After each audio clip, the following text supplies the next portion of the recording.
Hi, I'm Daniel, this is Movie Wrap News, and what is there to say?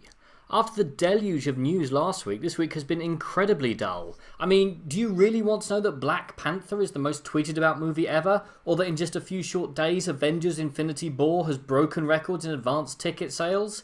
Yeah, according to a report by comicbook.com, sales of tickets for the movie in their first 72 hours managed to surpass all of Marvel's previous films in box office records.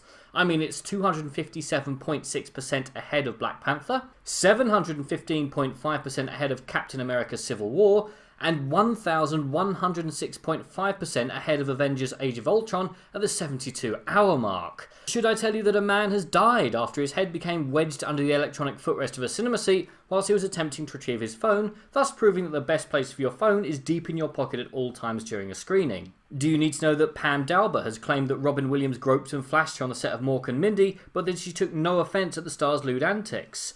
Maybe I could pad the runtime by telling you that Hollywood actress Rebel Wilson has accused Australian media firms of colluding with a magazine publisher in their bid to contest a record defamation payout. The Australian actress was awarded Australian $4.5 million, £2.7 million, £3.7 million American dollars last year after arguing that articles by Bauer Media had portrayed her as a serial liar. Bauer is appealing against the sum, Australia's largest defamation payout. A bid by 6 Australian media giants to join the appeal was denied on Thursday. The media outlets had asserted that the payout was inconsistent with previous rulings and had effectively removed a damages cap. This sets a precedent because if someone has an aggravated damages claim, then they can be given unlimited damages. The sky is the limit, their lawyer Justin Quill said last month. The media organisations did not comment on the ruling on Thursday.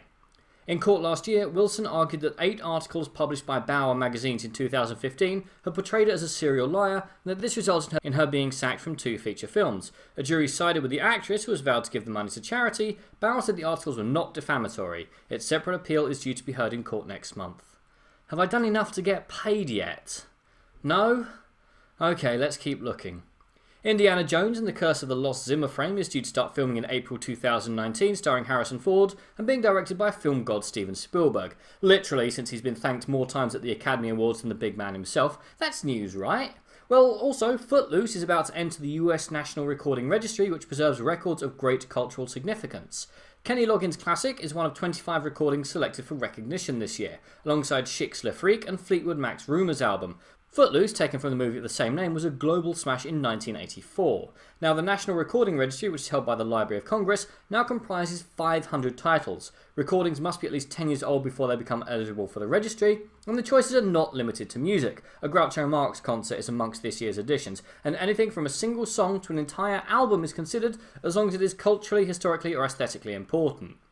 Back from opposite land, we also find that Justice League is the lowest grossing film in the DC universe thus far. Meant to be a blockbuster affair, Zack Snyder and Joss Whedon's Justice League combine the efforts of the DCEU since 2013's Man of Steel to unite the various standalone movies under one umbrella. Effectively the DC version of the Avengers, there is a definite sense of irony that Whedon had a hand in both movies. However, while the Avengers is part of the elusive billion-dollar club, Justice League is a long way off ever reaching that target.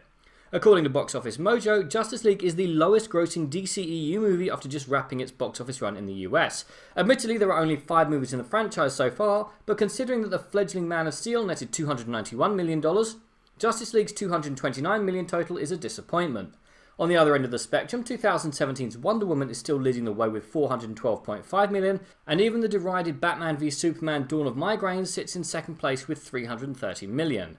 Looking at the worldwide box office, Justice League is still dead last behind its peers. Still playing in some territories, Justice League could technically make up the $10 million deficit to catch up to Man of Steel's worldwide takings, but I wouldn't hold my breath.